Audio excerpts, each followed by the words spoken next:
video is about CPSR, which is Current Program Status Register, and SPSR, which is Saved Program Status Register. All information is taken from ARM System Developers Guide by Sloss, Symes, and Wright. In this video, we'll be covering changing processor mode and how a processor mode can be changed, learn about banked register and service interrupts. Starting with the processor mode, the processor mode can be changed by any program by writing the current program status register. To write to CPSR, the core has to have the privileges and has to be running in that privileged mode. The other way a CPSR can be modified is uh, by a signal from hardware when the core is responding to an exception or an interrupt.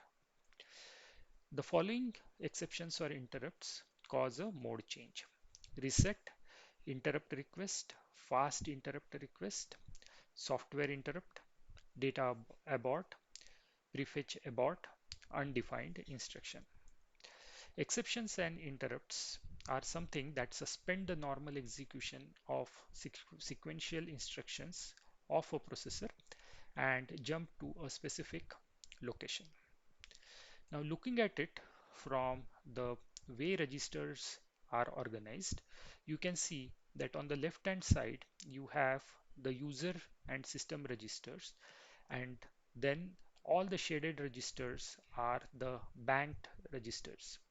These are the hidden registers, which are the 20 registers out of the total of 37 registers in the ARM processor. These registers map one-on-one to a user mode register. For example, you could see that R8 user mode register has one-on-one relationship with R8 underscore FIQ, which is the fast interrupt request banked register. On mode changes, this banked register will replace the existing register. So, for example, if there is an interrupt request, then R13 IRQ and R14 IRQ will replace R13 and R14 user mode registers. The normal access will continue to the user registers. So R13 and R14, the access will not change. However, the system will start processing the values from the registers I13 IRQ and R14 IRQ when the interrupt request arrives. Note that except for the system mode, all other six modes have a set of associated banked registers.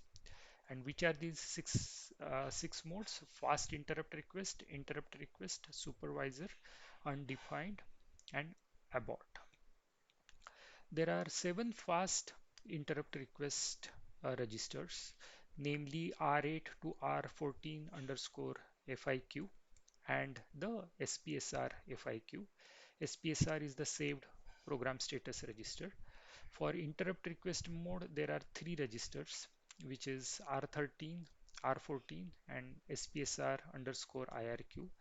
For supervisor, again three, R13, R14 underscore SVC and SPSR SVC. For undefined, again three, R13, R14, SPSR underscore undef. And for abort, again three, R13, R14, SPSR underscore ABT.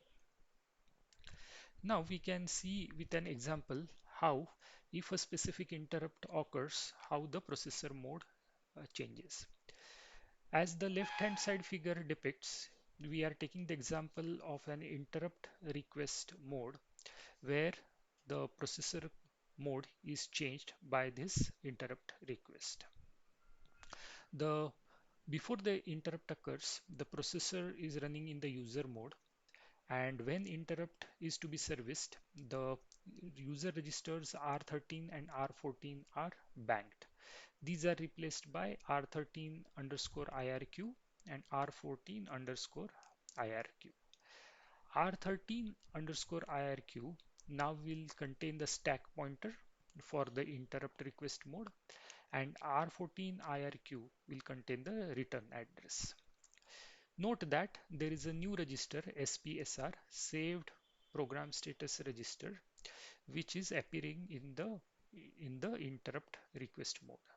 This will store the previous mode's CPSR, which is the current program status register.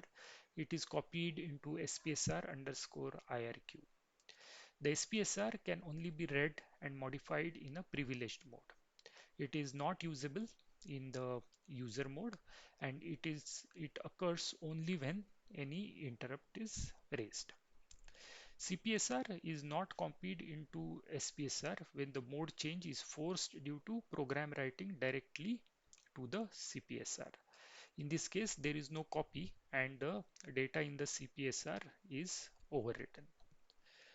To return back after servicing the interrupt, to return back to the user mode, there is a special return instruction that instructs the core to restore the SPSR underscore IRQ value to CPSR and bank in the user registers R13 and R14, which will now come into play as before the interrupt had occurred.